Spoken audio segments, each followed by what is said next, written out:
Shamrock Sports 508 proudly presents BeanTown Boxing, Banter, and Bullshit with your hosts, Shamrock Holmes II and AJ Rivera. Every week, Wednesday night, 9 p.m., we're bringing you everything boxing, local, national, just chop it up, whatever. As always, we want to thank our sponsors, Flats Landscaping, Shern's Boxing, Lundgren Honda, and my man Joe Cufsis with Remodel Works and Emily's Interiors. Check it out, shamrocksports508.com. Did the whole website over this week. There'll be drop-down menus. You'll be able to find everything easier.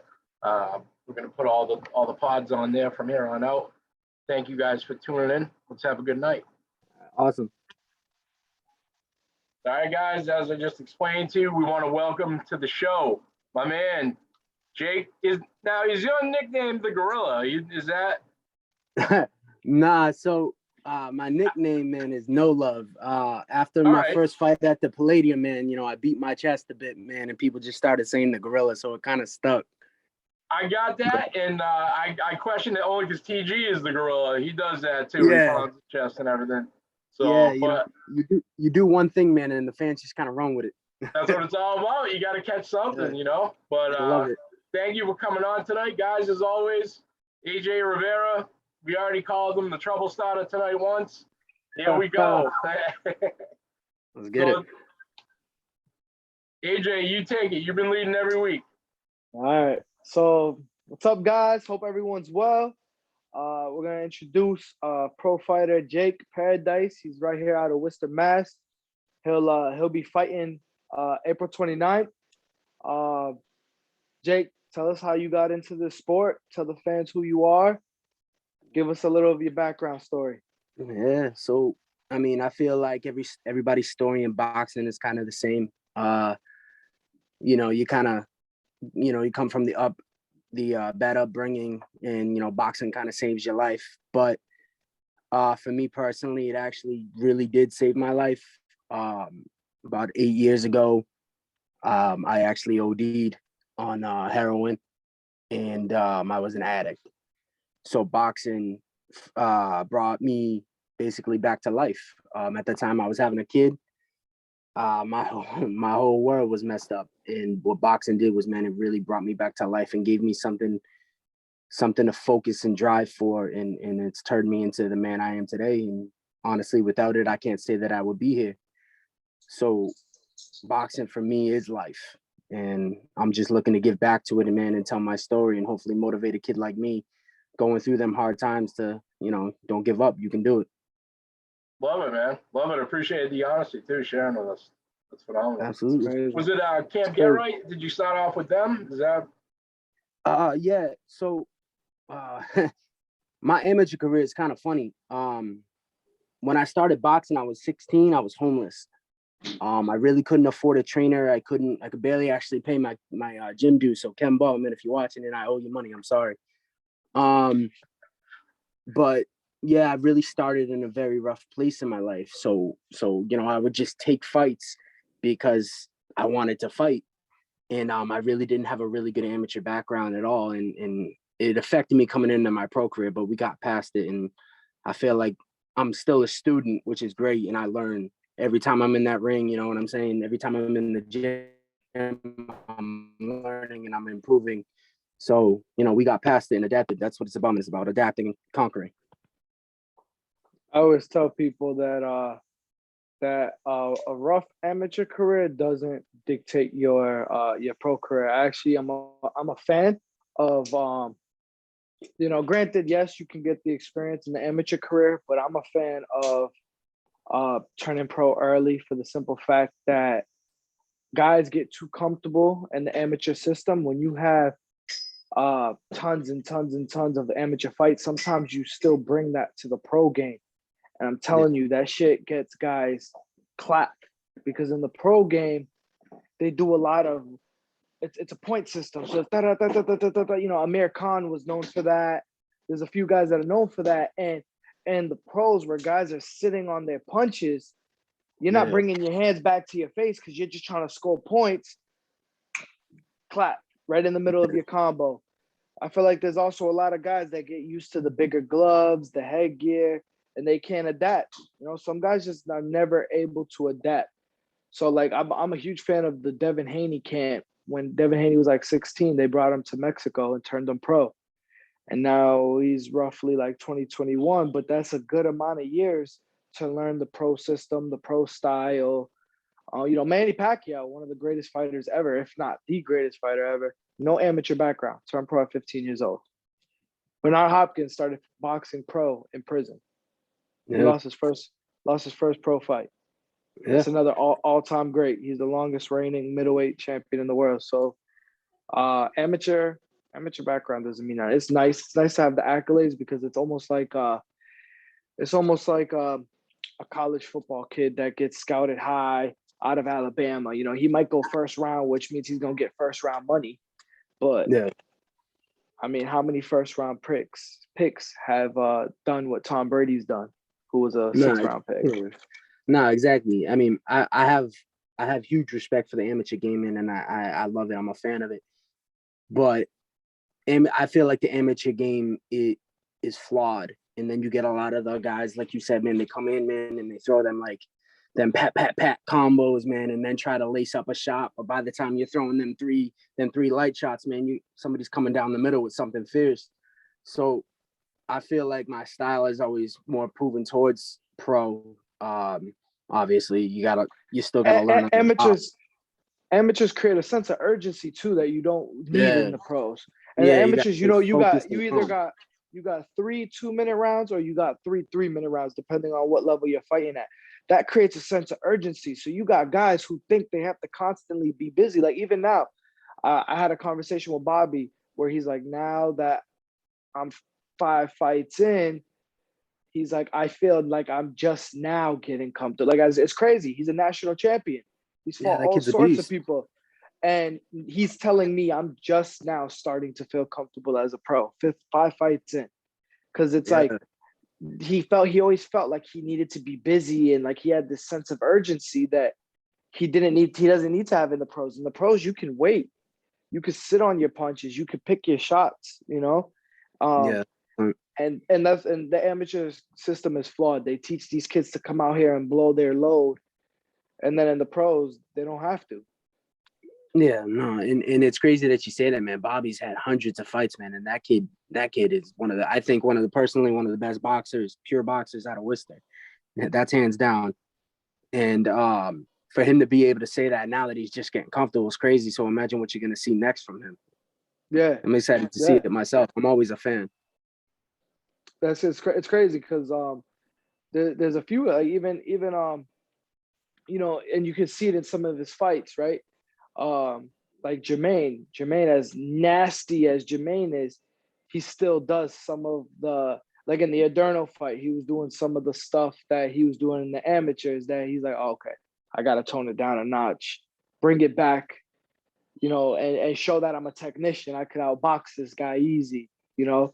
The amateur system kind of does that because you get used to it. In the amateurs, I mean, in one weekend, you could fight like 3-4 times. Yeah. So when you got a bunch of kids getting used to one style, and in the amateurs, they don't count body shots.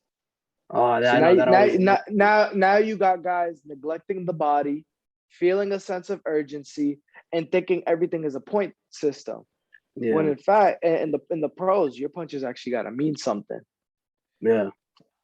Damage matters in the pros, and it sucks that, you know, in the amateurs they're looking for that snap of the head and you know, just the straight down the pipe punches, man. But the beauty of like working behind your jab, coming in, getting to the body, working the body, tiring a guy out, you know, I find like the more intricate of pro boxing should be more into amateur boxing. But hey. I agree because as a promoter, like when you want to sign a guy that you think is a top prospect, like I want to know how the guy reacts to getting hit without a headgear. I want to know how the guy reacts to getting hit without bigger gloves, you know, because you're fighting with smaller gloves. You know, I don't want to be putting all my money into this top prospect that pans out to be a dud because he's got too much of the amateur system in him, you know?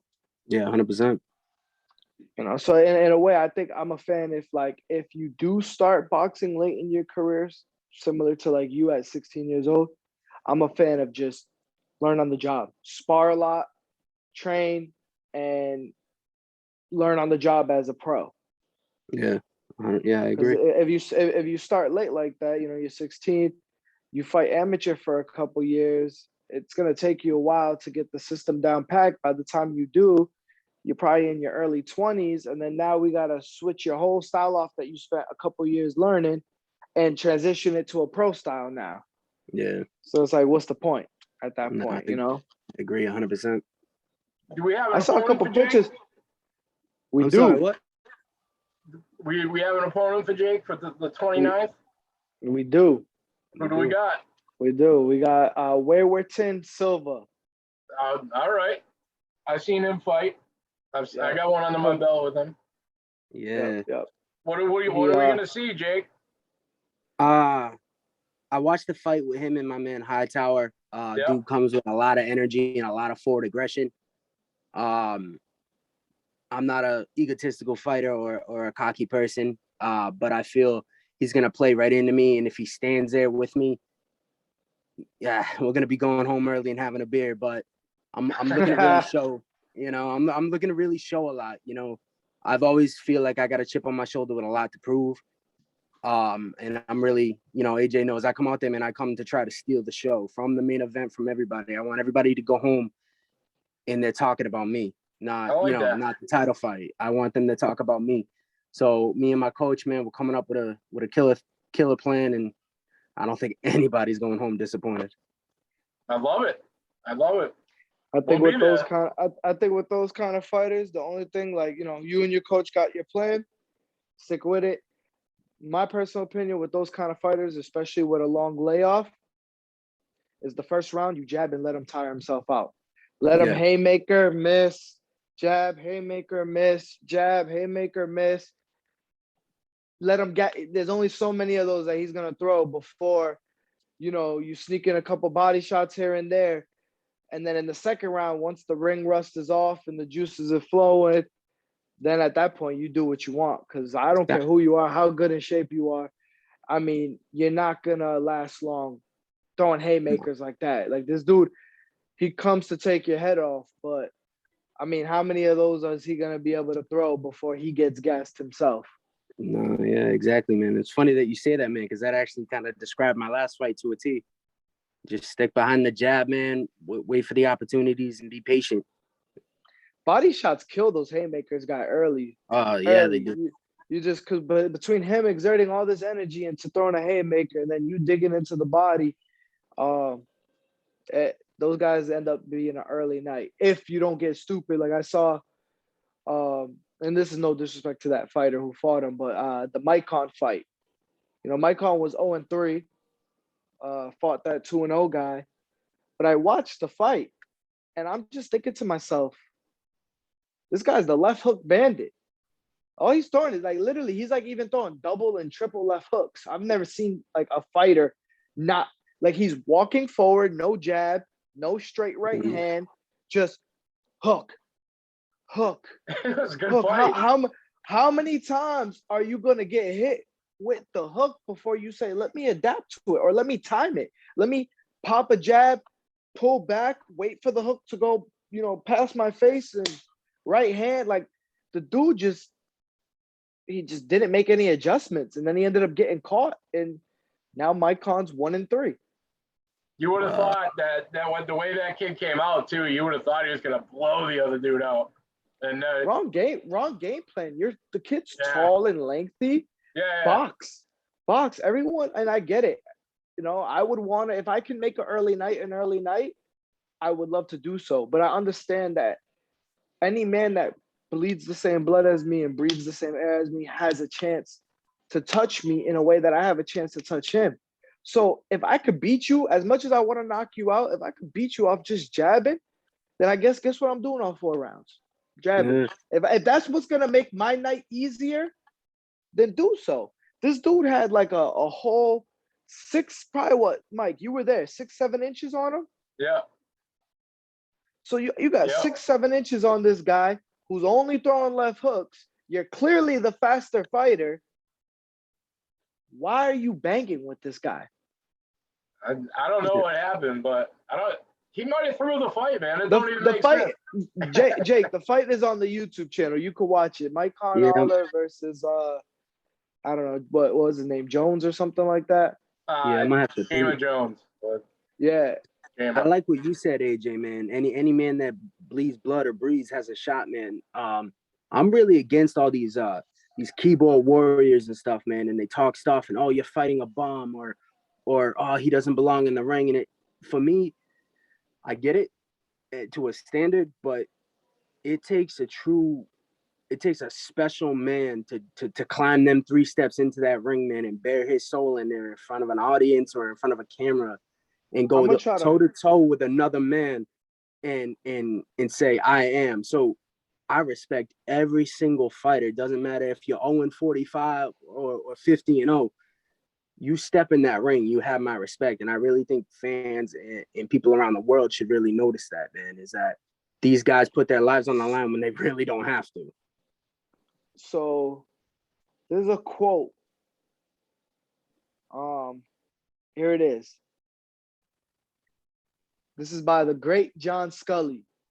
The wait in the dressing room before a boxing match, the last hour, would be enough to strip a man that never boxed before of whatever pride, desire, and heart he thought he had. And that is 100% true. Oh, it's yeah. not. It's easy to be a spectator of the TV, of the whatever, but at the end of the day, man, nobody knows what it's like to hear that crowd roaring, to even just put yourself out there in front of all these people, knowing anything could happen. And then half these guys, it's funny, like half these guys, I saw it a lot at the Boys and Girls Club. The guys who, I'm 10-0 in the streets, 15-0 in the streets, right? And Carlos throws them in with like one of us, and he tells us all we could do is jab. But it's funny, as soon as we hit them with the jab, those are the same guys that turn their back, do block like this. They do all this funny stuff, like because they've never really been punched in the mouth. It takes a special person to even be able to do that. As much as I'm not a fan of Floyd Mayweather, that's one thing I've always respected about Floyd, was he could be light years ahead of you in terms of skill, but he's going to train 3 times a day for you, like if you were a killer. Yeah. Like he trained for Logan Paul like he would against Manny Pacquiao. He trained for Conor McGregor like he didn't take nobody lightly. And in terms of picking fights and whatnot, you know what? The Paul brothers are doing it. There's a lot of great fighters that have done it up until a certain point. Up until they got into the, nobody ever heard of Canelo Alvarez until he was already like 34 now. Yeah, he fought Shane Mosley, and that's when people really started to realize, oh, wait a minute. But he was already 33-0 when he fought Shane Mosley. Yeah. He had never fought in the United States before. So he was already like 33-0 when he fought like a 50-year-old Shane Mosley. Julio Cesar Chavez was 89-0, and I promise you, those first 89 fighters were not Pernell Whitaker or Aaron Pryor. Not taking anything away from those guys. Those guys are great champs, but everyone moves at their own pace. You can't really knock the next man for moving at his pace. No, 100%. I saw pictures. It looked like you were doing some backyard boxing when you first started. So, yeah, man. When I couldn't afford a trainer. I couldn't afford a trainer at all, yo. And people think I'm lying about this, man. But on my mother's eyes, I taught my brothers how to do mitts so they could help me. And that's how I would get ready for amateur fights. That's how bad I wanted to fight. I was couch hopping at the time. You know what I'm saying? I was still doing stupid stuff, putting stupid stuff in my body, but I knew I wanted to fight. I wanted to be a boxer. And I got it done by any way necessary. And that was the only thing I had. And, I'd box in the front yard of my apartment, man. Then I'd go down to the Rocky Marcianos, man, and win, make it to the finals. And people just look at me like I was retarded or something. I was like, nah, man, I want to do this. Crazy. That's crazy. That's like Jorge Masvidal fight in backyard in Kimbo's bro. shit, Kimbo, yeah. and then blowing up. Funny story though, man, is when I walked in to Get Right, man, I thought, man, and I'm not now as an adult, I'm not an egotistical person, but as a kid, you know what I'm saying? You're a high school kid, you know, I was a big jack, you know, diesel dude up top. I'm like, yo, I can fight. I walked in to Get Right, right? And I told Ken Ball Sr., I was like, I want to fight. He's like, he looked at me like I was stupid because, you know, I'm a kid. I never boxed before in my life. My first sparring session, man, was with my man, Owen Minor. I love that dude to death. Bro, I am not afraid to admit I got my ass whooped horribly, bro. You are not. You know why I laugh? Because Owen dominated the New England region for 6 years straight. Yeah. I'm talking about the Rocky Marciano tournament, the PAL tournament. Owen went to the Nationals every year for 6 years straight. And the only thing that stopped him was he ended up getting a surgery. Might have been on his knee or something. But Owen I'm talking about Cassius Chaney. He's beating Cassius Chaney, who we all know how big Cassius is. He's fought Cam Awesome. He beat Cam Awesome and got robbed. But Cam Awesome's got like 19 national championships. Yeah. Owen was the best heavyweight in the New England region for 6 years straight. Bro, it was the biggest reality check in the world, man. This kid, like, well, grown man, even at that time, knocked my mouthpiece out, was like, yo, he was putting it on me. But what was funny, man, is when it was all said and done, man, and I'm a bleeder, I'm all full of blood, my nose is going on. I'm like, yo, let's go, let's keep going. And I realized then, man, and it really takes that, and I believe it, and I tell kids this when they talk to me about it. You can be the toughest guy in the room, man, but once you get your ass kicked, if you want it, keep wanting it, you got something, man. And I believe that's what I showed them, man. And much love and respect to him and all of Get Right, man. I'll never forget that. You know, Eric Morales, the Hall of Fame fighter, one of the greatest Mexican fighters ever. His dad, as a caring dad, did not want his son to box. But Eric Morales kept begging. So what he did was when he took him to the gym the first day, he put him in with like one of the baddest motherfuckers in the gym, like hoping that if my son gets his ass whooped, he's not going to want to come back here. Fucking Eric Morales ends up becoming Hall of Fame fighter, one of the greatest fighters ever. Like, joke's on you, Dad. Yeah. Bro, I love and I feel and I relate, man, to really coming from the bottom, man, and really working at something. I think is the greatest thing in the world. You get some of the best people in the world that come from that. Honestly, even when people doubt them and tell them they can't do it, man. You know, I believe and I tell people this: anything you set your mind to, you can accomplish if you work hard enough at it. You know what I'm saying? I'm not supposed to be where I am, and I believe it, touch it, obtain it. Yeah, see it, exactly. Touch it, obtain it. That's it. You know, and that's what it is. It's funny too. My dad, after I did a smoker at East Park. So smokers are they're fights, they're real fights, but they're technically not on our record books. Not sanctioned. So they're not sanctioned. So because they're not sanctioned, a lot of shady shit happens, like you being 139 pounds in the ring with somebody 169 pounds because they didn't weigh in. They just went off a word. Carlos went off a word of mouth. These guys from Clinton were like, yeah, I got a guy that's like 147, 145, whatever. I was 139, 140. The weight class is 141 in the amateurs. So I was too heavy for 132, but I was light enough that I was like 135, 141. So I wasn't really struggling to make weight, whatever. So Carl's like, okay, whatever. 145 is good. 147 the most. We get in the ring. I mean, it was obvious to everyone. Like, my dad looked at me and said, there's nothing we could, his exact words were, there's nothing we can do about it now. Like, I looked across the ring and saw this guy. I'm not an idiot. Like, I didn't need glasses or a microscope to see how big you knew this was not the same fight, same weight class. I look at my dad and his exact words to me was, there was nothing we could do about it now. And me being so raw, raw in the sense of like hadn't really put all the skill set together. I had good speed, I had good power, but I wasn't putting it all together yet. So for me, it was just like, all right, we're gonna bang. So I'm 139 pounds, just toe to toe the whole 3 rounds with this 6', 6'1", 169-pound kid, whatever. End up beating him, right? But I mean, it was a war. I took a lot of punches that fight, right? And at the end of when the fight was over, my dad's like, "Are you sure you still want to do this?" Very next morning, I went up and went running. Yeah, man, that's what's up. So AJ, you better get back to training now because you keep telling these win stories. I don't know where we went wrong here. We gotta. What round was? I spent my injury, like my whole senior year, injured. I broke my knuckle, which was a nuisance to heal because you can't put a cast on a knuckle.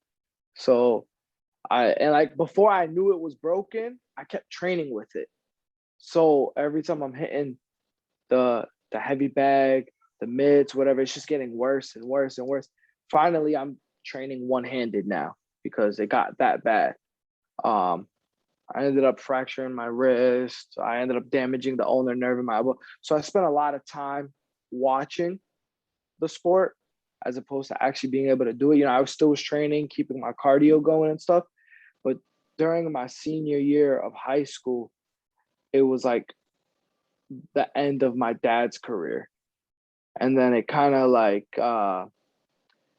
I remember literally it went like this. Like we went from Madison Square Garden, the Hard Rock in Florida. I mean, Hulk Hogan's at one of these fights. Shaquille O'Neal's at one of these fights. Fat Joe has been to a couple of them. I'm meeting all these top people. Anna Nicole Smith, the weekend that she passed away, or the weekend before she passed away, she was there. Her bodyguard carried her in. And then all of a sudden we're back at the Palladium. We're at the hold on. We're at the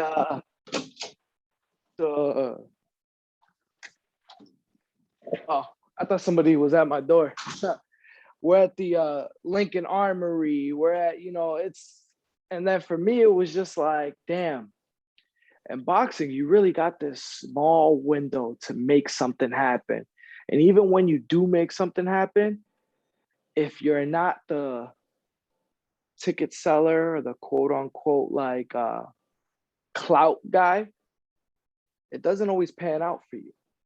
It doesn't always, 3-time world champion. And when it's also all the sacrifices, all the injuries, all the blood, sweat, and tears, all the time away from the family. I mean, I remember vividly yesterday, it being Christmas Eve while the family's pigging on food and eating all this stuff. My dad's the dedicated guy with a Tupperware with salad in it and a couple pieces of grilled chicken and nothing on it. There was a point in time where he was struggling so much to make weight, he would suck on ice cubes just to keep himself hydrated because a whole cup of water was enough to make him pop up a pound or two.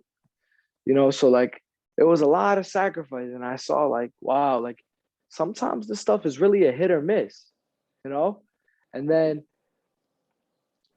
if it wasn't for the fact he was working for the state while being a world champion, a couple of those injuries, imagine paying out of pocket for a elbow surgery. Imagine what that would cost. Keith Thurman's shoulder, he was that shit was 5 figures. He's I need to do something about health insurance. Boxing, you don't have health insurance. Boxing, there's nothing covered. So it was just I started thinking about other ways I could still be in the sport while, not being in the sport, because I never really pictured my life without boxing. It's just everything that's ever revolved around my life. I literally spent my childhood in a gym. I didn't have a regular go play in the playground childhood. I was in the gym. And it kind of clicked to me when I was at one of these fights and I saw the well-looking guys in the nice suits, the older gentlemen and stuff. And I was like, oh, look at Don King, look at Bob Arum, look at Lou DiBella. I'm like, oh, bingo. And that's kind of how it started for me. And I was like, you know what? I've been saying I'm not gonna go to college. I'm gonna go to college. I ended up going to college for sports management and stuff like that.